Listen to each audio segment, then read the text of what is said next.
पवित्र और सामर्थी नाम में आप सबको अनीता टीचर का प्यार भरा सलाम। आइए छोटी सी प्रार्थना करें प्रभु की महिमा के लिए। जिंदा खुदावंद प्रभु यीशु मसीह, हम धन्यवाद करते हैं तेरी पवित्र आत्मा के लिए। प्रभु तेरी सामर्थ हमारी जिंदगी में काम करे, सुनने वालों के आत्मिक कानों को खोल दे। हम तेरी स्तुति आराधना करें प्रभु, और तेरे नाम से बहुत से आत्माओं को बचाने वाले बन जाएं। हम पर दया कर यीशु के नाम से, आमीन। प्रभु ने बीते समय मुझसे बात किया कि मैं ये मैसेज तैयार कर पाई। आज का टॉपिक है, क्या आप तैयार हैं? क्या आप तैयार हैं? किस बात के लिए? उसके आगमन के लिए, कि वो हमें अपने साथ बात बोलने लेकर जाए। इफिसियों 5 और 16 पद कहता है, अवसर को बहुमूल्य समझो क्योंकि दिन बुरे हैं। मुझे और आपको पौलुस ये चेतावनी देते हैं कि अवसर को बहुमूल्य समझो। जो भी अवसर हमें मिल रहा है, जो भी अवसर, चाहे हम इस समय बहुत सी ऐसी समस्याओं से घिरे हैं, बहुत सी ऐसी महामारियों से हम घिरे हैं, लेकिन पौलुस समझाने की कोशिश कर रहे हैं, अवसर को बहुमूल्य समझना है। हमें अवसर को बहुमूल्य समझना है। क्यों समझना है? क्योंकि दिन बुरे हैं, और हम अच्छी तरह से इनको हम देखते हैं कि दिन जो है वो बहुत बुरे आ गए हैं। पहली बात यहाँ पर समझने वाली है, वो है कि अंतिम आदम नई सृष्टि, जो अंतिम आदम हुआ वो नई सृष्टि हुआ। जो पहला आदम जो उत्पन्न हुआ वो नई सृष्टि नहीं है। नई सृष्टि कब है? जब परमेश्वर हमारी जिंदगी में आ जाता है, वो नया है। पिता ने यीशु को भेजा, पिता यीशु के अंदर था, तब वो नया सृष्टि था।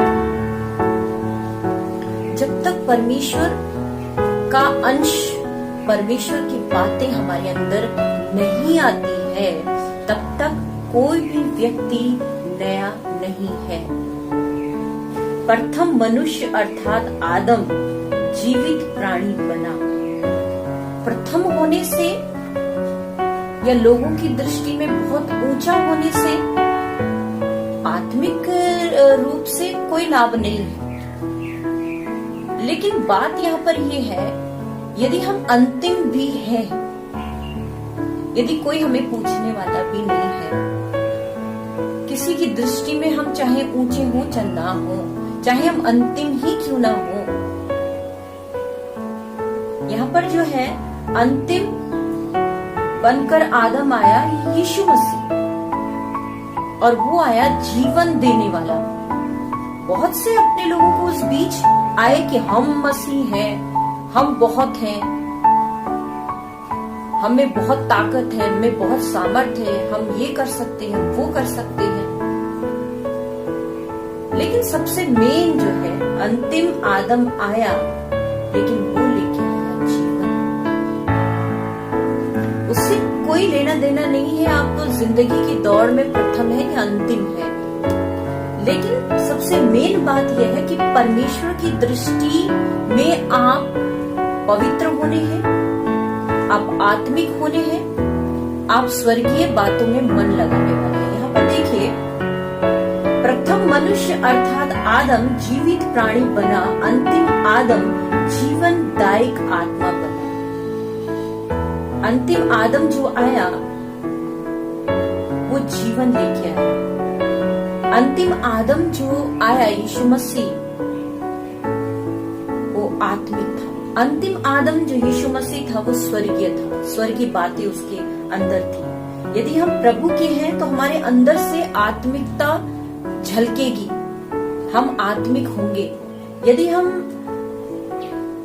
प्रभु के हैं तो हम स्वर्गीय बातें करेंगे, हम संसारिक बातें नहीं करेंगे। संसारिक बातों में हमारा मन नहीं लगेगा। यदि हम खुदा के हैं, यदि हमारे अंदर जीवन है, अर्थात हमारे अंदर पवित्र आत्मा है।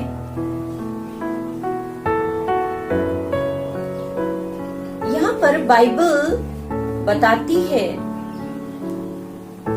कि 2 कुरिन्थियों 5 और 17 में कि यदि मसीह में हम हैं तो हम नए हैं। मसीह में यदि हम हैं तो हम नए हैं। वर्तमान में प्रभु की सेवकाई क्या है कि हमें जीवन आना है, हमें जीवन होना है। यदि हमें जीवन नहीं है तो हम आत्मिक नहीं है, हम स्वर्गीय बातें नहीं कर सकते। यदि हम नए नहीं हैं, प्रभु हमें किस बात कैसे तैयार कर रहा है? नया बना रहा है। नया क्यों बना रहा है? कि हम आत्मिक बने, कि हम स्वर्गीय बातों की खोज में करें। स्वर्गीय बातों की खोज हम करते रहें, उनके पीछे हम चलते रहें। इसीलिए वो ऐसा परफेक्ट आदम बनकर आया, पूर्ण आदम बनकर आया। जीवनदायी आत्मा जो उसके अंदर था, वो चाहता है हमारे अंदर भी वो सामर्थ्य हो। वर्तमान में नंबर 2 उसकी सेवा क्या है कि वर्तमान में प्रभु परमेश्वर सेवा कर रहे हैं। कौन सी सेवा वर्तमान में चल रही है? कि वो दूल्हा है, हम दुल्हन। ये सेवकाई कर रहा है। वो दूल्हा है, हम दुल्हन है। प्रकाशित वाक्य 19 उसका 7 कहता है, आओ हम आनंदित और मग्न हों और उसकी स्तुति करें क्योंकि मेमने का विवाह आ पहुंचा है। आओ हम आनंदित और मग्न, चाहे पिता पुत्र पवित्र आत्मा के विषय में बात हो रही है, स्वर्गदूत और संतों के प्राचीनों के विषय में बात हो रही है, तो हर कोई आनंदित है। आनंदित क्यों है? कि आओ हम स्तुति करें, हम बहुत आनंदित हैं। आनंदित क्यों है? कि मेमने का विवाह आ पहुंचा है। और जब मेमने का विवाह आ पहुंचा है तो उसकी पत्नी ने अपने आप को क्या कर लिया है? तैयार कर लिया है। कलीसिया परमेश्वर की दुल्हन है और दुल्हन को चाहिए कि वो आत्मिकता में अपना श्रृंगार करे। याद रखिए अजीज, तैयारी करनी बहुत जरूरी है। मैं नैनीताल कुमाऊं क्षेत्र में रहती हूँ और वहीं का एक छोटा सा उदाहरण देना चाहती हूँ कि जब कोई लड़की बेटी जन्म ले लेती है तो उसके कुछ हफ्तों बाद ही उसके लिए धन इकट्ठा होना शुरू हो जाता है। उसका बैंक में अकाउंट खुलना शुरू होता है और जब वो बड़ी हो जाती है तो सारा पैसा उसके दहेज में लगता है। क्यों वो ऐसा कर रहे हैं कि हमारी बेटी जो है वो कभी दुखी ना हो, कोई दुख ना हो, उसका हर एक इंतजाम शादी के दिन पूरा हो। बुद्धिमान लोग हैं, बहुत बुद्धिमान, मैं कहूंगी बुद्धिमान है। अपने बच्चों के लिए सोचना, उनके भविष्य के लिए सोचना बहुत बुद्धिमानी है, मूर्खता नहीं है। ये तो है संसारिक बात। आत्मिकता में यदि लेंगे तो मैं यहाँ पर कह रही थी, बच्चा जन्म ले रहा है, उसके बाद माँ बाप सोच रहे। हमने जब नया जिंदगी पा ली, हमने वो बात सोचनी। आत्मिक पिता है, मैं भी एक आत्मिक माँ हूँ, चर्च चलाती हूँ। मुझे ये हमेशा संडे में जब प्रचार करती हूँ, मुझे ये चिंता रहती है पूरे टाइम, सोमवार से लेकर सैटरडे तक, कि बच्चों को कौन सी खुराक संडे को देनी है। मुझे टेंशन रहता है पूरा सप्ताह, कौन सी खुराक दूं ये बलवंत हो जाए, कौन सी आत्मिक खुराक दूं इन बच्चों को जो ये बहुत मजबूती के साथ ये प्रभु में जड़ पकड़ने। तो एक तो आत्मिक गुरु का बहुत उसमें योगदान है कि अपने आत्मिक बच्चों को किस तरह से वो नया बनाने के लिए मजबूत बनाते हैं, और खुद भी बच्चों को जो आत्मिक है नया बनने के लिए बहुत अपने आप को तैयारी की जिंदगी उसको जीनी पड़ेगी, बहुत तैयार होना पड़ेगा। तो यहाँ पर हम देखते हैं संसारिक रीति में उस बच्चे के लिए तैयारी तो सालों से हो रही है। हमें भी तैयारी, जब हम नया जन्म पा लेते हैं, हमारी तैयारी तब से चलनी है, तब से शुरू होनी है। और जब विवाह आ गया तो फिर कोई टेंशन नहीं होगा, रैप्चर हो गया तो फिर टेंशन नहीं होगा कि भाई पड़ोस का चले गया या वो दास उदासी चले गए या हम रह गए, ये टेंशन नहीं होगा कि हम 7 साल के उस महाकलेश में बैठकर वो टेंशनों को हम ले। अभी एक महामारी हमें टेंशन से ब्लड प्रेशर लोगों के हाई हो गए, है ना, डायबिटीज बढ़ गए हैं ये टेंशनों से। फिर आप सोचिए कि महाकलेश होगा तो कितना कितना प्रॉब्लम हो जाएगी। तो अभी से वो तैयारी करनी है कि हम टेंशन मुक्त हम जिंदगी जी सके, थोड़ा थोड़ा करके अपने आप को हमको बदलना है और एक दिन हम पूरे बदल जाएंगे। ये दिन की जो तैयारी है कि वो दूल्हा और दुल्हन, वो दूल्हा है हम दुल्हन है, ये दिन की तैयारी कि वो आएगा विवाह करेगा, ये तैयारी 1-2 घंटों की 2000 वर्षों की नहीं, ये तैयारी उत्पत्ति से आत्मा बात कर रहा है, उत्पत्ति से ये तैयारी है। जब वचन कह रहा है कि बहुत तेरे सर होके चलेगा, कि जब वो आएगा अंतिम आदम तो वही है जो कलीसिया के लिए मरेगा। पहले से ये तैयारी है मेरे अजीज। इफिसियों 5 और उसका 25 पद क्या कहता है, बहुत सुंदर पद है। हे पतियों, अपनी अपनी पत्नी से प्रेम रखो, जैसे मसीह ने भी कलीसिया से प्रेम करके अपने आप को दे दिया। त्रिएक परमेश्वर ने पहले से योजना बना के रखी है, चाहे यहोवा ने, चाहे यीशु ने, चाहे आज पवित्र आत्मा ने। किस चीज के लिए योजना है? कि उस शादी को देखने पाए, कि वो शादी हो, उसकी दुल्हन रैप्चर की जाए। इसके लिए वो तीनों कार्य कर रहे हैं और आज भी वर्तमान में भी उसकी सेवा जारी है। कलीसिया के लिए उसने, दूल्हे ने अपने आप को दे दिया। क्यों?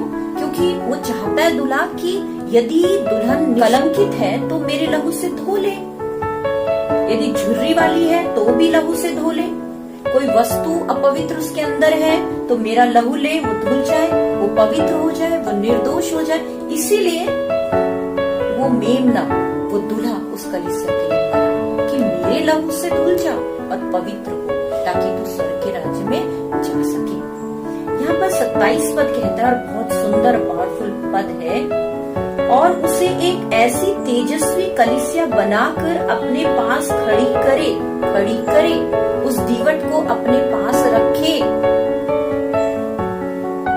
वो चाहता है वो दीवट जलता रहे, वो चाहता है कि हमारे अंदर आग रहे, वो चाहता है हमारे अंदर तेल रहे, वो रूह का तेल हमारे अंदर है कि हम जलते रहे, उसकी बाट जोड़ते रहे, जिसमें कलंक न झुर्री, कलंक ना हो।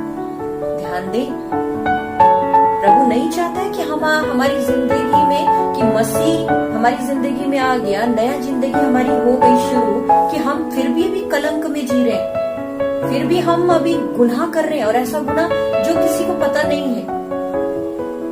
हम क्यों अपने आप को भी वो गुनाह में रखें कि हम ही को वो गुनाह पता हो, कि हमें वो गंदे सीक्रेट अपने पता हो।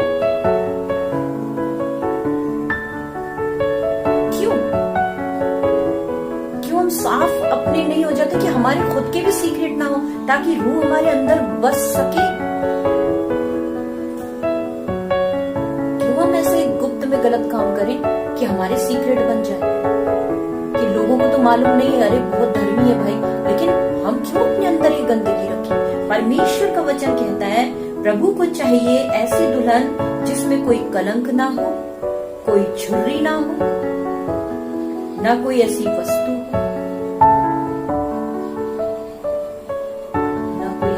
मैं इतने लोगों को जानती हूँ, बाद में उनके बारे में पता चलता है, अरे भाई वो तो ऐसा बंदा है, उसका तो ये है, उसका तो ये है, वो तो ये गंदा काम कर रहा है, वो तो ये गंदा काम कर रही है। बाद में पता चलता है। क्यों अपने सीक्रेट रख रहे हैं? मैं 1000 बार कलीसिया में भी बोलती हूँ और जगह भी बोलती हूँ, हमारी जिंदगी खुली किताब होनी चाहिए, खुली किताब होनी चाहिए, हर कोई इसको पढ़ सके, हमें कोई गलती नहीं होनी चाहिए।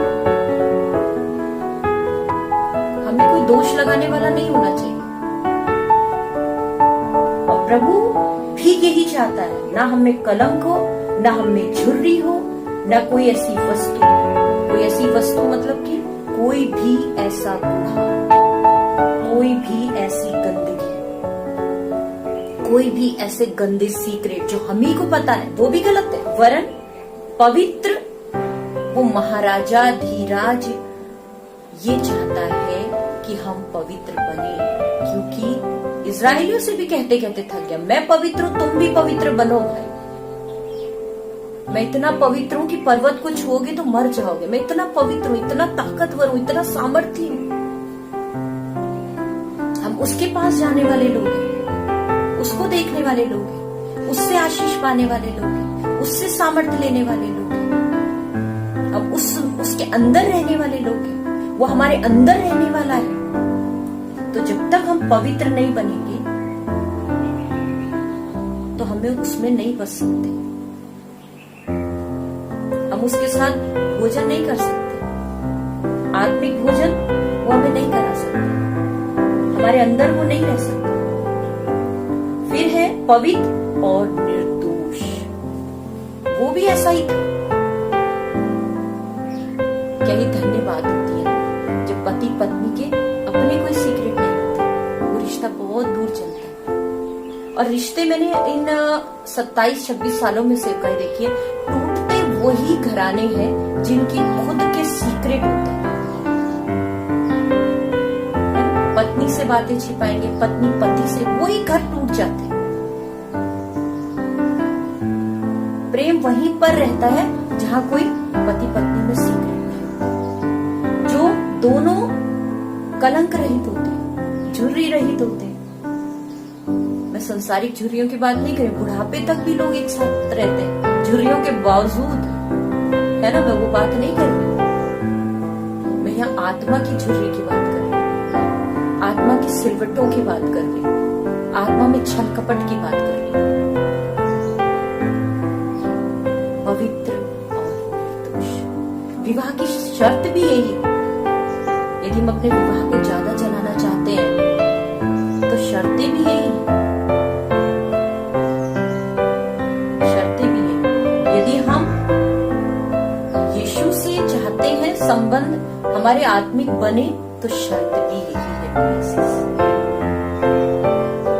बाइबल बार बार कह रही है अपने आप को तैयार करो, अपने आप को तैयार करो, अपने आप को तैयार करो।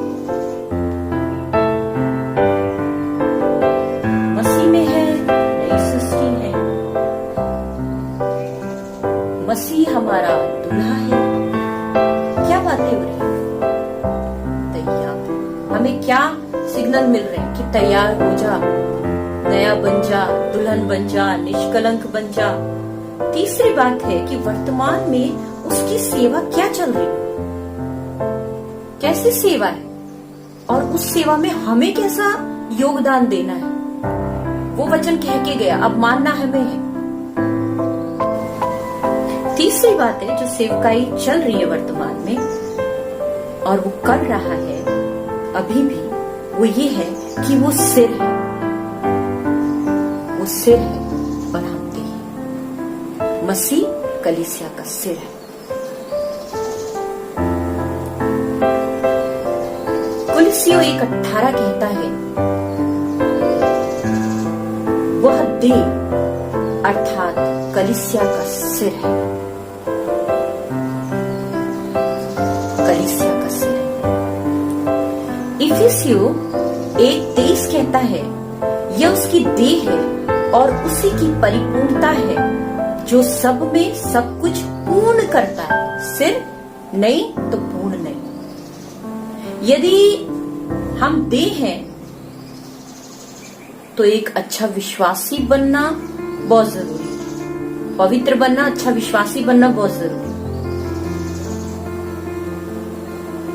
और हमें एक आत्मिक जिंदगी जीना बहुत जरूरी है। यदि हम बोल रहे हैं कि मसीह सिर है तो हमारे जितने भी अंग हैं हमें उसी तरह से फंक्शन अपने करने हैं जैसा सिर आज्ञा दे रहा है।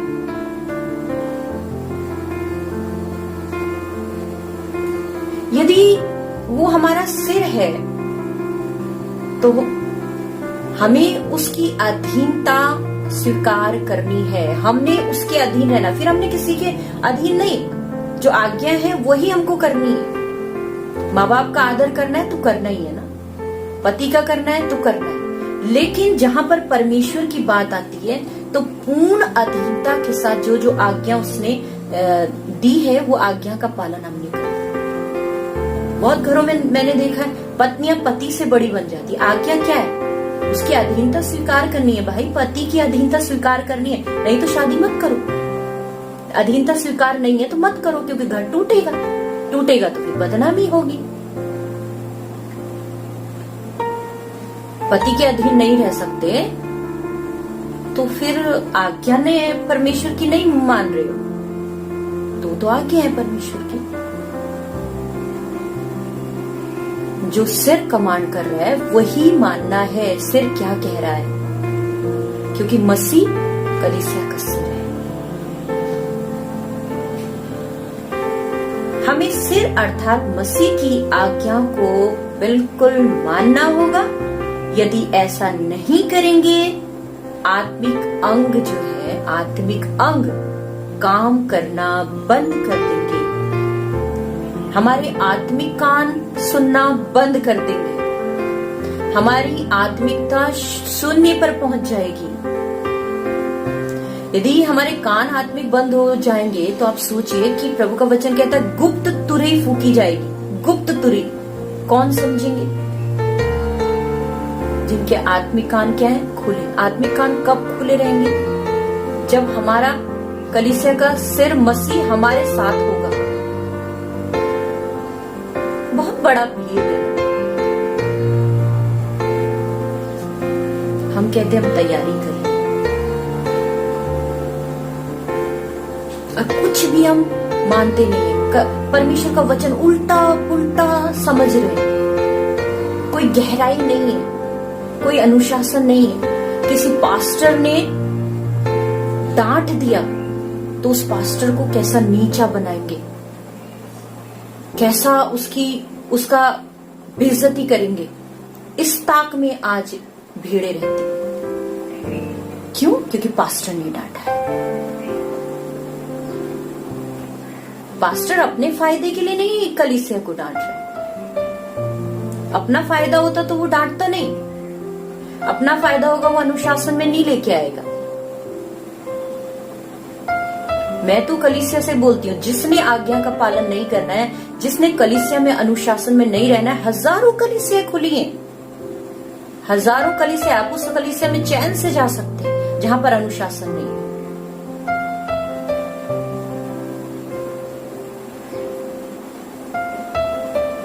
क्योंकि हमें यहाँ पर भी आज्ञा पालन अनुशासन में जीना होगा।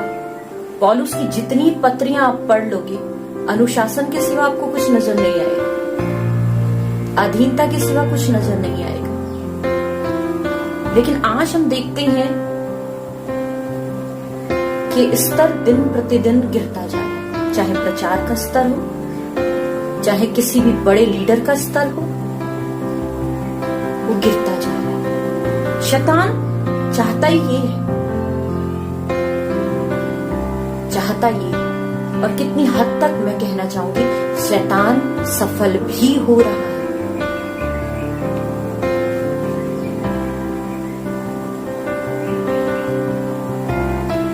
क्या आप चाहते हैं कि जो वर्तमान में प्रभु की सेवकाई चल रही है वो सेवकाई के हिस्से बने? वर्तमान में उसकी सेवकाई क्या है? मैं एक बार और रिवीजन कर दूं कि वो अंतिम आदम है। अंतिम आदम है तो वो नई सृष्टि लेकर आया, नई सृष्टि लेकर आया। हमें नया बनना है, नए नहीं बनेंगे, नयापन जीवन में नहीं आएगा, वही पुरानी बातें रिपीट होंगी, वही दुष्टता, वही घमंड, वही लालच, वही व्यभिचार स्वर्ग के राज्य में प्रवेश कदापि नहीं होगा। वर्तमान में वो क्या सेवा कर रहा है? वो अपने आप को कह रहा है मैं दूल्हा हूं, मैं आऊंगा तो मेरी दुल्हन तैयार रहे। दुल्हन कैसे तैयार रहेगी? कलंक रहित, झुर्री रहित, कोई वस्तु गंदी उसके अंदर ना हो, पवित्र हो, निर्दोष हो। यदि ये काम नहीं है, स्वर्ग के राज में प्रवेश नहीं पाएंगे। आकाश पृथ्वी टलेगा, उसकी बातें कभी न टलेंगी। उस मेमने ने, उस दुल्हे ने आपके लिए, मेरे लिए, सारे कलीसिया के लिए अपनी जान दी है, और जिसने जान दी है वो किसी भी रीति से फिर छोड़ेगा नहीं। फिर वो वर्तमान में उसकी सेवा क्या है? उसकी सेवा है कि वो सिर है, हम उसकी देह हैं। वो सिर है तो हमें उसके अधीन रहना होगा, उसकी आज्ञाओं का पालन करना होगा। और यदि हम उसको सिर बना के नहीं रखते हैं तो हम जहां तहां अपमानित होते हैं। हर कोई हमें बेइज्जती करता है, हर कोई हमें हवा में उड़ा देगा, हमारे वचनों को हवा में उड़ा देगा, हमारे प्रचार को हवा में उड़ा देगा। हम कहाँ बोल रहे हैं, कहाँ चल रहे हैं, हमारा ये चरित्र हो जाएगा। बाइबल क्या कह रही है, बंदा क्या सिखा रहा है? क्यों? क्योंकि सिर तो परमेश्वर को बना के रखा नहीं है, अपनी भूसा उस सिर के अंदर भरा है, दिमाग में अपना भूसा भरा है, अपना ज्ञान भरा है, प्रभु का ज्ञान तो कहीं है नहीं। यदि मसीह हमारा सिर है तो हम आत्मिकता के स्तर को पार करेंगे। फिर हम गंदगी की तरफ, हमें गंदगी अच्छी नहीं लगेगी। हम गंदे लोगों से घृणा नहीं करेंगे, लेकिन हाँ उनके पाप से घृणा करेंगे, लेकिन उस व्यक्ति की रिहाई के लिए हम प्रार्थना करेंगे।